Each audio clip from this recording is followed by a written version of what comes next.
The Lord be with you. And with thy spirit. Let us pray. Direct us, O Lord, in all our doings with thy most gracious favor, and further us with thy continual help, that in all our works, begun, continued, and ended in thee, we may glorify thy holy name, and finally by thy mercy obtain everlasting life through Jesus Christ our Lord. Amen. All right, well, we're going to take a look at a portion of this third chapter, the fourth part, a portion of that, the line that reads in the creed, and rose again on the third day in accordance with the scriptures. And let's just go ahead and put out there, as Bishop Barron aptly does, and basically says, if there were no such thing as the resurrection, we have absolutely, positively no business whatsoever for being here. None. Zero. None of the rest of it makes None. Absolutely none of it. Every bit of it completely falls apart under its own weight if the resurrection of Jesus Christ is a metaphor, is simply wishful thinking, is only some type of spiritual experience. And trust me, there are some people who have said that if they were to one day find a tomb or a sarcophagus or an ossuary or any one of the burial containers of the time that were positively beyond a shadow of doubt Jesus's, they said it wouldn't change my faith one bit. And I look at them and go, how is that possible? How is that possible at all, that if the resurrection was simply conjured up in the minds of Jesus's apostles, and that they wished him to be back alive, or the post resurrection appearances were all in their imagination? Well, first of all, what are the chances of 12 of them having the exact same apparition and the exact same witness of the exact same events? I don't know of anything else that they all agreed on. That's exactly right. Yeah, they couldn't get any of the other stuff quite right. Yet their witness is completely harmonized with one another. Their testimony, and here's the other thing, apart from what we see in the, and remember, the gospel record is fairly scant on, we're only talking really 5 chapters. Really 5 chapters. 1 chapter in Matthew 28, 1 chapter in Mark 16, 1 chapter in Luke 24, and then 21 and 22 in John deal with 20 and 21. 20, 21, and 20. 20 is the crucifixion. No, 19 is the crucifixion. We read 18 and 19 on Good Friday. There's 20, 21, and 22. 20 and 21 at the end of John. So, you're when you look at the corpus of the Gospels, it's a very small amount. Just like there's a very small amount of the birth records of Jesus, and if it weren't for Matthew and Luke, we'd have none.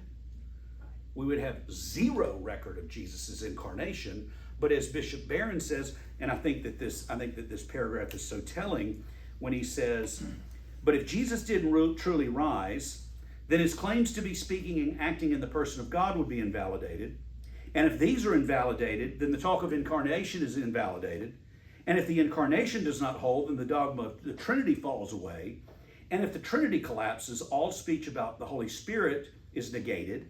And if there's no Holy Spirit, it makes no sense to refer to the church or its sacraments. Finally, if Christ has not been raised, we have no reasonable hope of personal resurrection. So there's the, except for all that stuff. Oh yeah, except for all the other things. Yeah. This would be Do some of these people say that that Jesus was resurrected but not his body somehow? Is that how they get around saying that it doesn't make a difference? He had a new body somehow, and But the thing is one of their big arguments hinges on the fact if we found the bones, then now we are absolutely completely in agreement that something different was about it. There was something different about his body. There was something the same, but there was also something different. Mm-hmm. If that were not the case, the disciples on the road to Emmaus would have recognized him. Right. But then when he sees Thomas a week after the resurrection, he says to place his finger in the prints of the nails and place his hand in his side. So he's the same but different. And I'm really glad too that Bishop Barron takes great pains to say, do not think that this is the same as what happened to Jairus' daughter, to the widow of Nain's son, to Lazarus. Those were what we would consider a resuscitation. There's a and I don't know that I don't believe this is true, but there's a wonderful apocryphal story that said that on the tomb of Lazarus it said twice dead, once made alive, which is a great way to look at it. But I've often been intrigued too by the fact that we've had multiple people, both Old and New Testament, who have been resuscitated. What do we not have from any of them? Resurrection. Well, that. We have no record of what they saw, experienced. That's right.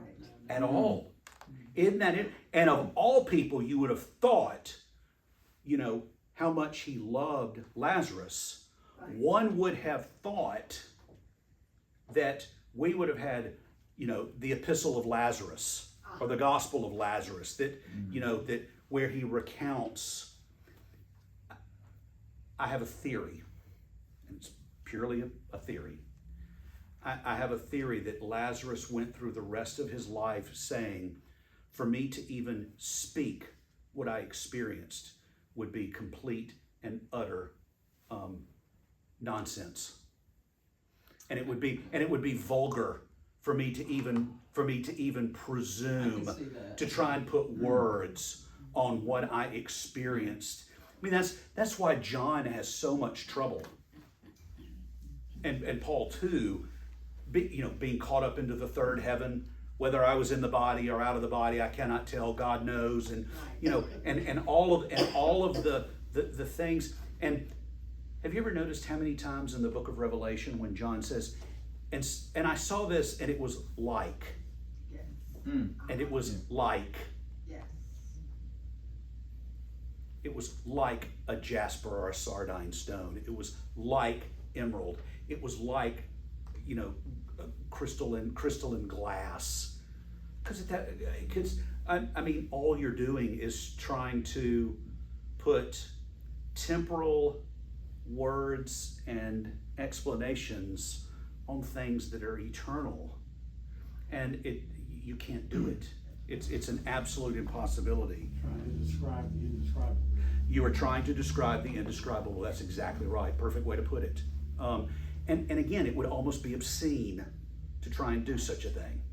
That's why the poets all across human history have tried to go all the way up to that line, but not dare cross it. Think, if you want an example of it, starting Advent Sunday, pick a hymn a day or two hymns. There's 600 in this. Well, no, there's not 600 because remember, hymns that are of the same tune have the same hymn number. Right. So the 82 hymnal changed that. They gave, if it was the same hymn with two different tunes, they gave them different hymn numbers. Right. Oh. Whereas in this, if it's the same tune, i.e. Lo, he comes with clouds descending is hymn number 5. whether it's St. Thomas or Helmsley. It's both hymn number 5. So pick a hymn or two a day and just read the poetry. And look how close those poets come to doing the best they can with language, and yet they recognize I'm coming up woefully short. But with the music, it gets close. The music Very close. does Really get close, close. yeah. And that's why I've heard it said that music and poetry bypass the intellect and go straight to the emotion. That's why people, when they listen and hear a beautiful symphony or an opera, for those, I mean, my knowledge of opera stopped at The Barber of Seville with Bugs Bunny and Elmer Fudd. Sorry. That's all. That's sad. Oh well, sorry. I'm just my opera knowledge is none. But the people for whom opera, orchestral music, symphonies, art. I mean, paintings by the grand masters. Those kind of things. You get lost in them. Yes. You lose yourself in them. People who experienced a Mozart or a Brahms requiem or one of the beautiful requiems, they can sit there and those things can last close to 2 hours. I mean, if you listen to one start to finish, and people like I've only felt like I've been in here 5 minutes. You're so. It's why we use the word enraptured, because it's that type of an experience. With Alzheimer's, the last 2 senses to go are the ability to swear. You lose your control over that, and your appreciation of music. Interesting. And I had an Alzheimer's patient in my first curacy. She didn't have a clue as to who I was. But the very instant I started the communion service, she knew every single word by heart. It was so ingrained that's when you know spiritual formation has actually taken hold. When all the other faculties of memory are gone, yet that has become so a part of your life and existence. She could say the creed flawlessly. The Lord's Prayer with no trouble. The prayer of humble access. And yet, she didn't know who I was. But she certainly knew who God was. And that's all that mattered. That's right. And notice what he says. He says 90% of the creed depends on the resurrection. And that's, I think it's N.T. Wright who says of the resurrection, he says there's one thing that you can never say of the or may have been Lewis, I can't remember, is that the resurrection of Jesus, you can either say it's true or you can say that it's of ultimate importance or it's of no importance. One thing you cannot say is it's of marginal importance.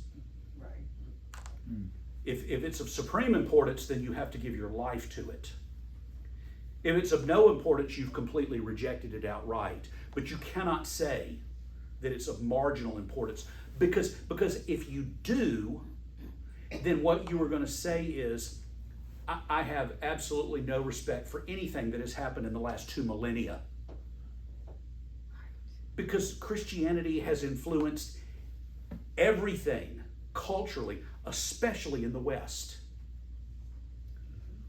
Western civilization, But I want to say, which started with Socrates, Plato, and Aristotle.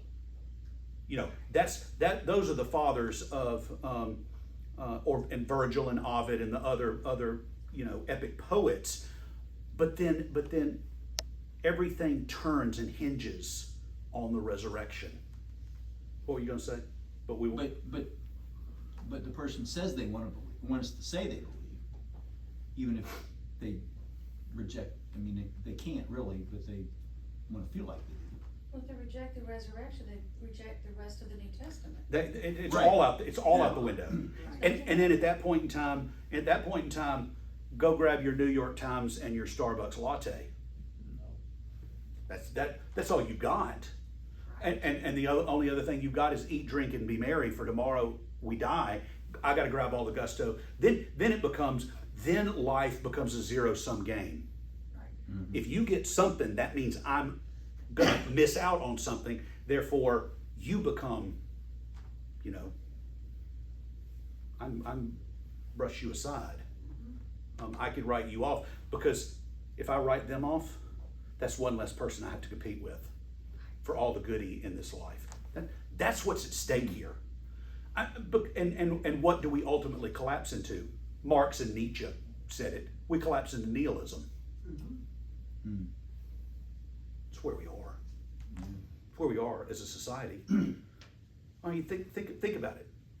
I'll give you no better explanation than the British woman, the British porn star, who decided to set a record and sleep with 1,000 men in one day. One day.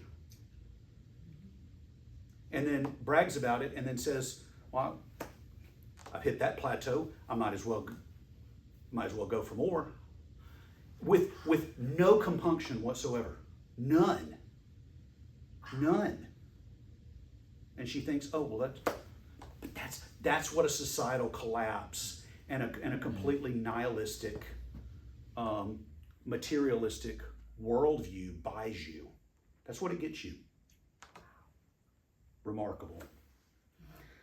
I'm glad too that Barron says this. He says, it is a gross misrepresentation to argue, this is the top of 72, as some do today, that ancient people in their pre-scientific naivete were apt to believe any wild claim. They might have been pre-scientific, but they were not foolish. Always remember, the same people who knew where babies came from also knew that dead people didn't come back to life. Dead people tend to stay dead. And you don't have to be a 21st century inhabitant of this world with Grok and Chat GPT and all the AI in the world at your fingertips to know that dead people stay dead. They did too. There is a fallacy for that right there. Do you know what it's called? I love it. It's one of the best ones of all time. It's called chronological snobbery. It says that because we possess more now, ours is to be preferred over the older because we have more information at our disposal. If that is true, why are your children deciding to send their kids to Ivy Classical Academy? That's right. Because they know if you toss the old out, you toss everything with it, everything that goes with it. That's why places like Hillsdale and Grove City College and places like Ivy Classical Academy and others are reinventing. No, not reinventing. They are re-acknowledging and reappropriating, re-embracing the classics of Western literature. Right. And they're doing so, and you know what? These are going to be the best thinkers because they're going to know how to argue and they're going to know how to articulate what they believe. And I'm grateful for it.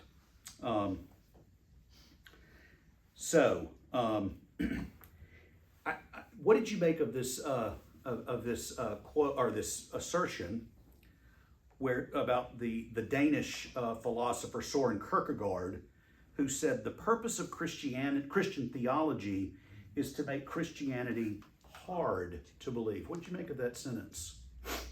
Did that stand out?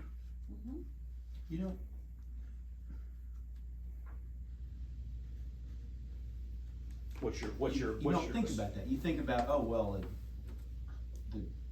it's supposed to make it easy and sensible and all put together. Yeah, but then you go to Trinity. It's not Yeah, easy to it's believe. not. I know, but But. yeah, so many things aren't. Right. Well, to a non-Christian, that is hard to believe. You know, to someone who doesn't believe, it is hard to believe that. To the Jews, a stumbling block. To the Greeks, what? Foolishness. Foolishness. One of the things that, if now Christianity is rational. It is rational. But it's If not. you But it's believe not it, so if you believe it. But it's not so infinitesimally rational that it takes faith off the table. See, that's what Kierkegaard is getting at. Gotta have faith. You've got to have faith. That's right. You've got. Where did this whole series start with? I believe. It starts with an article of faith, and not, as we said, not just blind faith, but faith seeking understanding. I believe in order that I may understand. So he said, as counterintuitive as this seems, this move is indispensable lest the faith decline into a mere echo of the culturally regnant philosophy or psychology. In other words, it turns into something not worth believing. It turns into something easier to corrupt, too. It is something easier to corrupt. Okay, I'll give you a perfect example of where the biblical authors are putting their chips on the table, and if they had wanted to make it easier to believe, who would they have not been the first witnesses of the resurrection? Women. Absolutely. Yeah. Women would not have been the first witnesses of the resurrection, period.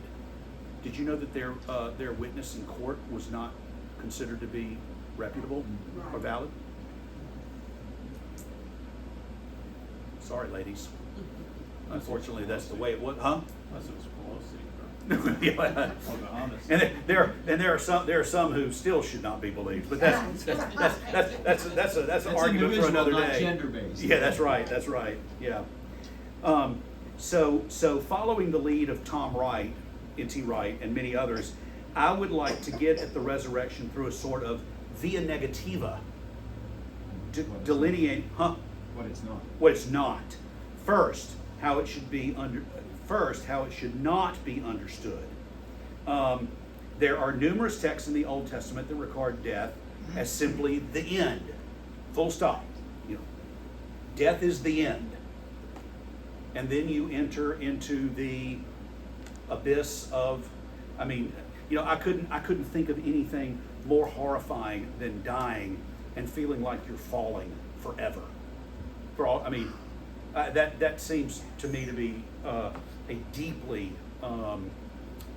terrifying and an excruciatingly painful way to understand that there's nothing, or the notion of death is the end, and then you go into this realm of non-existence. Well, we can't understand that either, because you can't understand what non-existence is.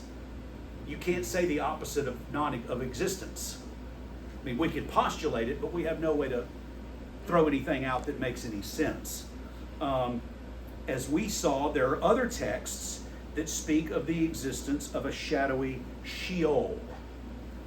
And as we taught last week, remember, there is a very, very difficult notion of translating the Hebrew, the Aramaic, the Greek, and the Latin terms for the period after death and our Bugs Bunny, Merry Melody's understanding of the red guy with a pitchfork and horns, because we only have one word, and it's hell. Well, the biblical languages had different. See, remember, they had Sheol, Hades, and Gehenna. They had three different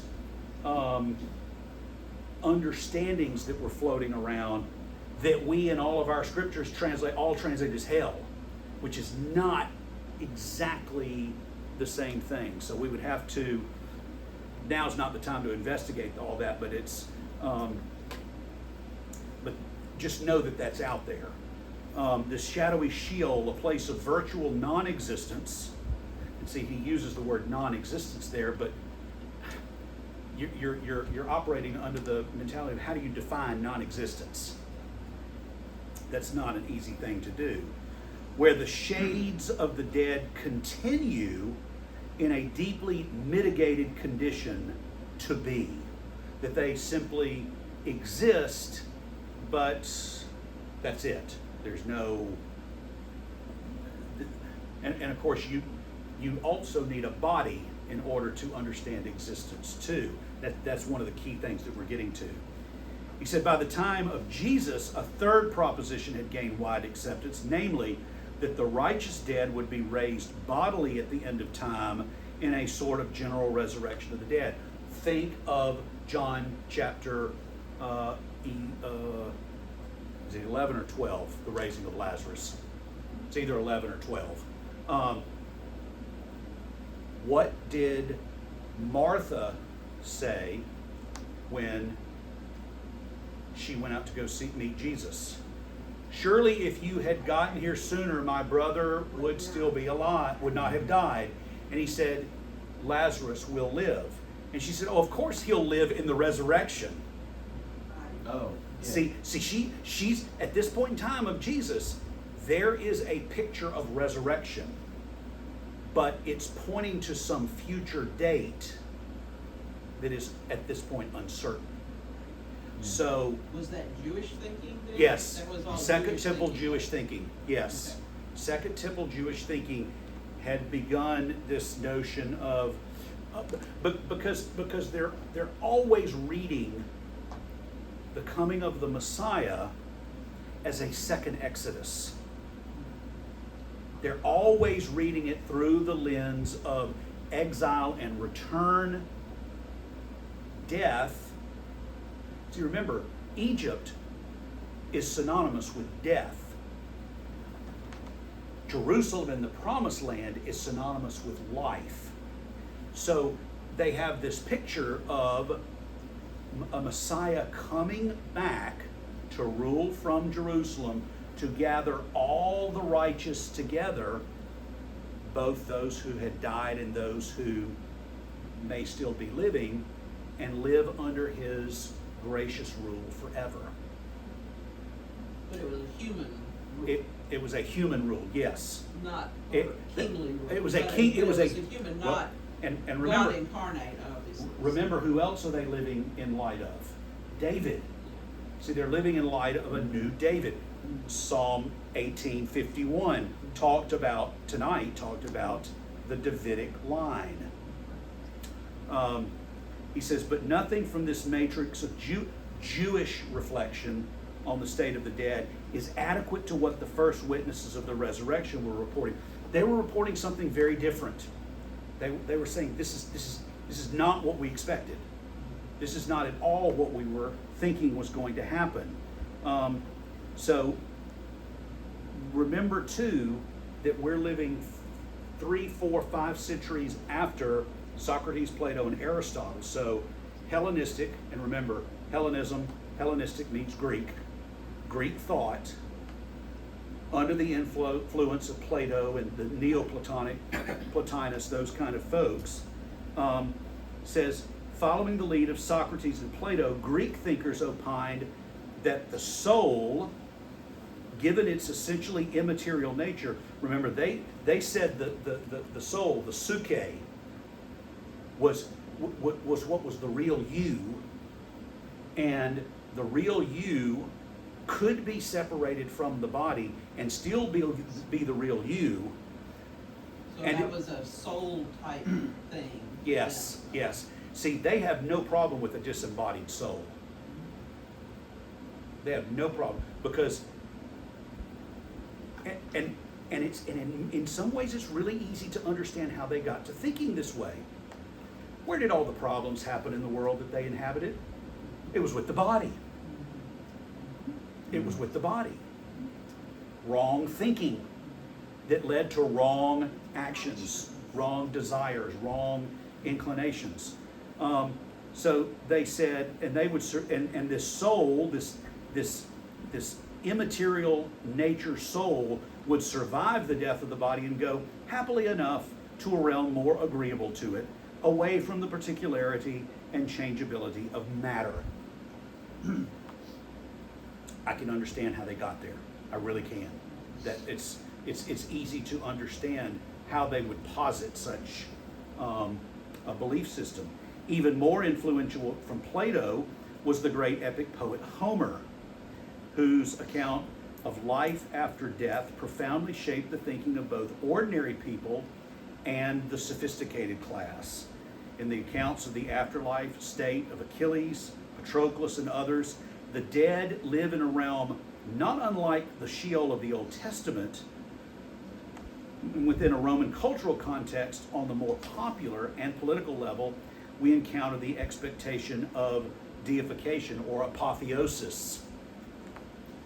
Notice how that thinking influenced our early founding fathers and what is painted in the rotunda of the United States Capitol, the apotheosis of George Washington. Isn't that in the rotunda of the Capitol? Washington in his deified rep. Heavenly state. And from an earthly standpoint, they're unfortunately making a theological statement. And maybe it was totally intentional, but they're also making a philosophical statement. They are saying, this is also what the ideal sense of leadership, and I can't use the word kingly because we fought to overthrow the king. Yes. But this is what a presidential earthly ruler reign should look like. And so Well, kingly was what they all knew. I mean, they did. I mean, that was, if you had somebody in that position, kingly was probably Yeah. the only thing they could think of. that's right. That's right. Because at that point in time, there was really no other government. I mean, remember, the Roman Senate had long since collapsed, centuries before. So all history knew were monarchs and their overthrowers Who to became create a monarch? new monarch. Who became monarch? Or the Pope, Yeah. who was also a monarch in most cases during that reign. So, for military heroes and certain political figures, and most especially Roman emperors. But once again, none of these type frameworks square with the New Testament accounts of Jesus' resurrection. He says, perhaps the best way to put it is this, top of 74. What some Jews expected of all the righteous dead at the end of time has in fact happened in time in the singular person of Jesus of Nazareth. Yeah. That's what they're talking about. That all of these, that they, the Jewish understanding of resurrection, they finally saw it happen in their lifetime. So now, having made these remarks about the objectivity and corporeality of the resurrection, the bodiliness of the resurrection, it is singularly important to emphasize that the resurrected Jesus is not like those personages described in the New Testament, the daughter of Jairus, son of the widow of Nain, Lazarus, or any of the others that Jesus brought back to life, or the ones that Peter, raised up, and the other apostles in the book of Acts, when they were able to perform miraculous healings. So Because they had to die again. Remember, all of these people died again. None of these people, the only people that we believe to have never died were Enoch, Elijah, and possibly the Blessed Virgin Mary. The first two we have biblical evidence of. Mary we have apocryphal beliefs in. So this would have been a resurrection that the Jewish people understood. They just the timing was different. They were anticipating something like it, but they didn't expect it to happen in time and place like it did. So but it's a less foreign concept than to them Correct. in some ways. Correct. They did have some understanding of a resurrection possibility. Okay.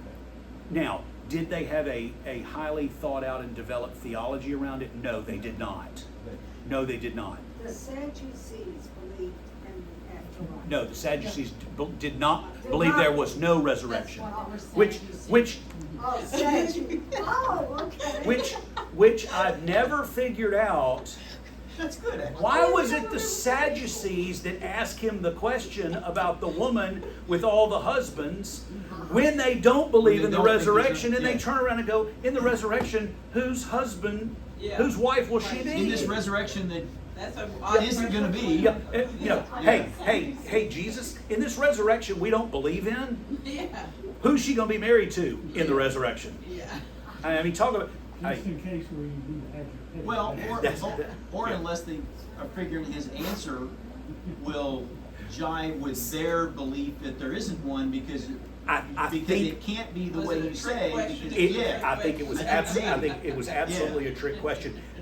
They were hoping that he was going to say, the Pharisees have it wrong. You've got it right. She will be nobody's wife in the resurrection because there isn't one. Yeah. Yeah. That's not where Jesus goes, obviously. So he puts them, and so now we've encountered something in the middle of 74.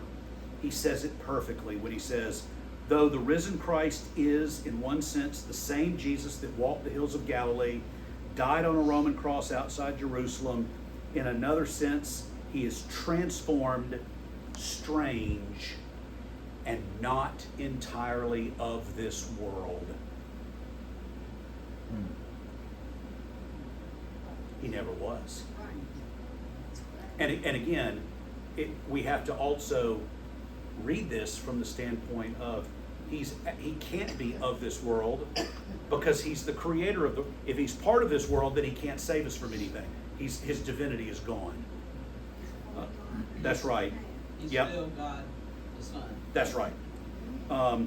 And so the apostles were, of course, at this point in time, trying to take in something quite new, and they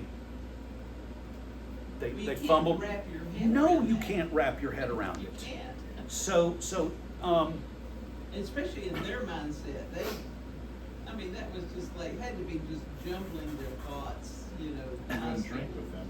what? You wouldn't drink wine with them. No. And it doesn't say anything about him eating with them either. Yeah. No. He ate with them in He would John. not drink wine. No. He said at the Last Supper, "I will not drink this wine with you until I drink it new in my Father's kingdom." I don't remember if it ever says anything about him drinking wine. May not, but I don't know that it said specifically that he chose not to. He didn't on the cross, Yeah. and part of that was, he wanted to be in charge of his faculty. He did not want to basically be numbed, but part. You need to read Scott Hahn's book, After the Fourth Cup. I've got it. You've got it. You made me get it. I got you to get that. That has to do with him drinking the fourth cup on Good Friday, instead of the fourth cup, which was part of a Passover meal. He didn't drink it intention. And Hahn puts forth. Now, Scott Hahn's good. I'd have to go do a lot more research to make sure that all jives with everything. But his conclusion is absolutely spot on. Well, the thing with Scott Hahn and a lot of the former PCA theologians, they do not like unfinished thinking on things. They do not like mystery.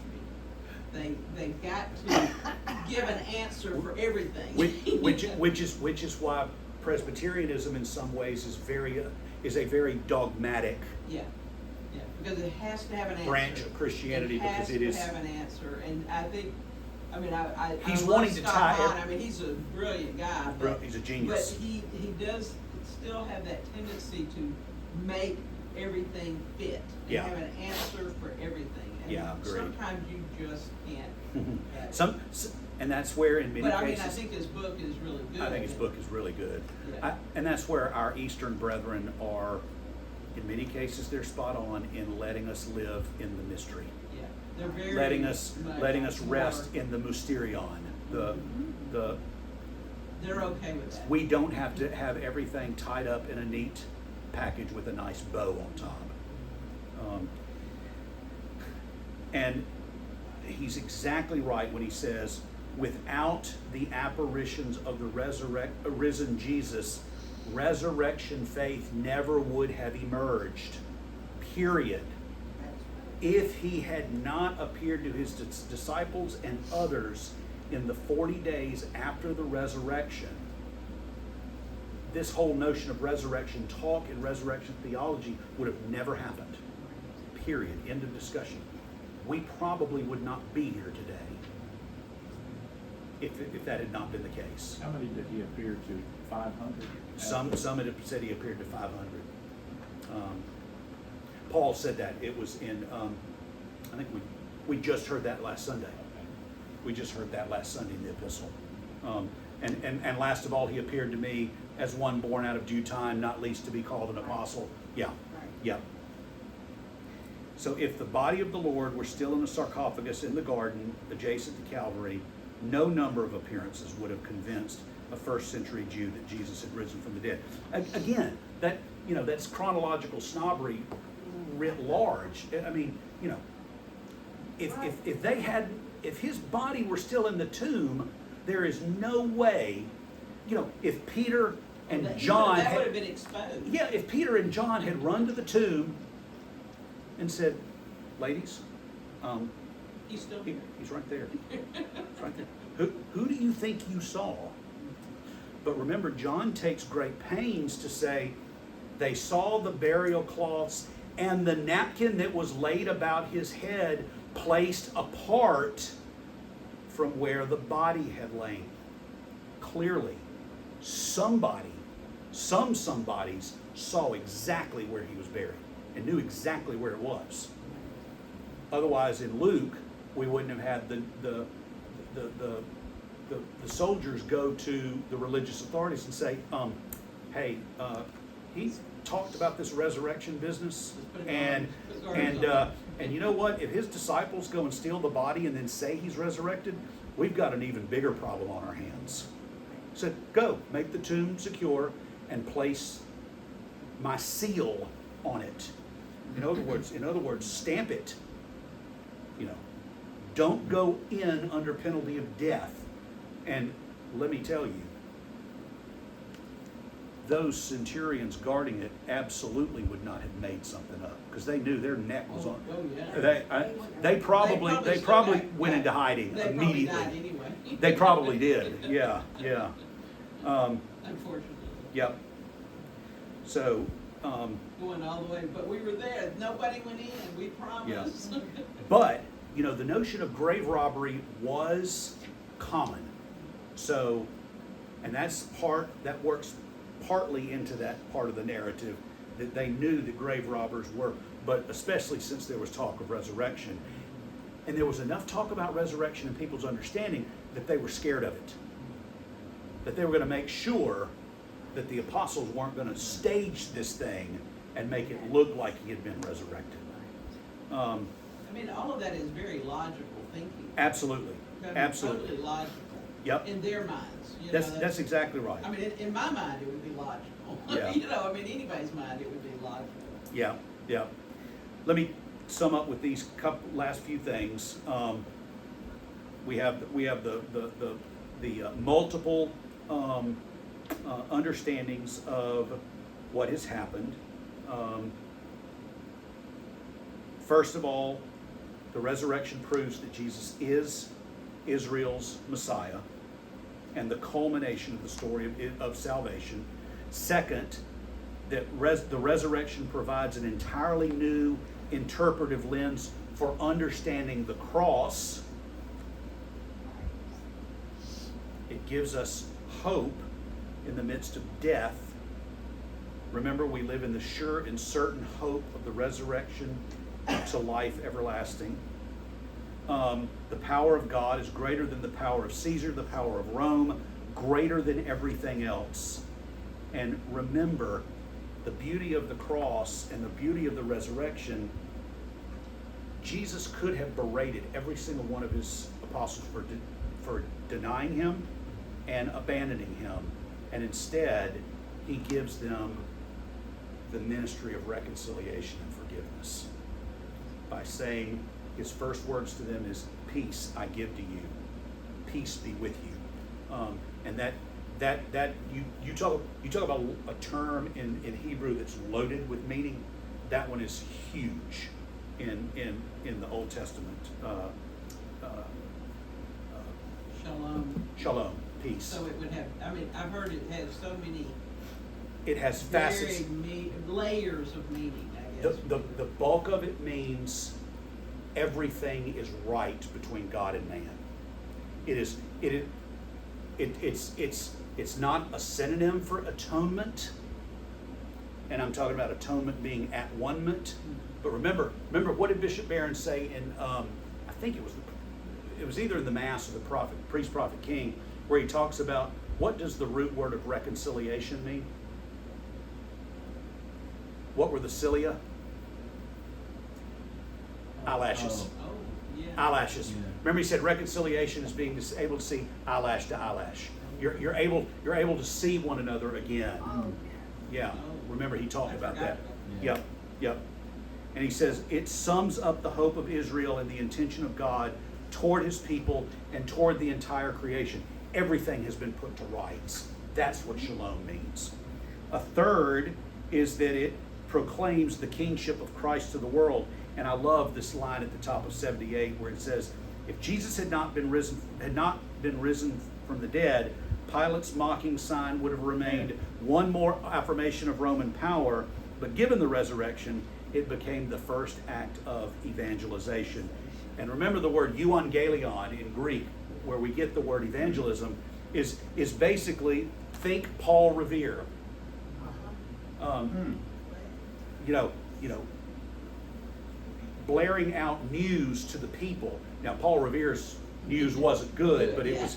But It was you see, still big news. but you would have a euangelion. You would have a someone to run ahead who would say, euangelion, I bring you good news, good tidings.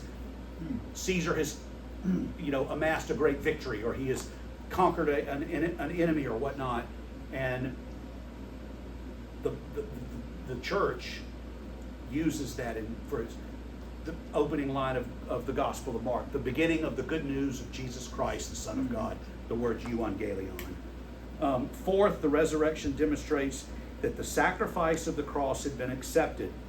And remember, as clarified above, this has nothing to do with the successful mollification of a dysfunctional father's anger. He is not pacifying an angry God.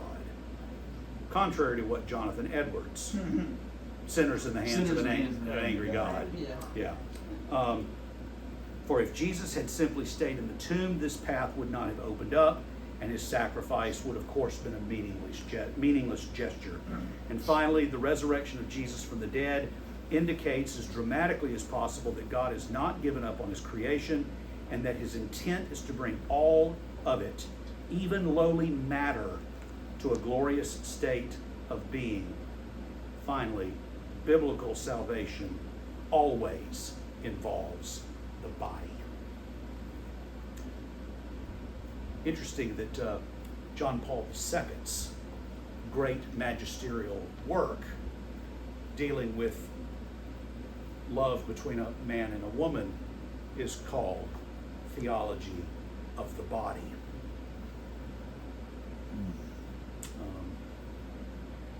Any comments, questions, anything I didn't cover that you want to quickly ask anything about, or anything I didn't cover that you want to make sure we say a little something about? let's finish up for next week. And do the rest of I it. should be here. Yes, let's do the rest of part 3. That's a little longer. It's 79, so it's 13 pages. 79 to 93.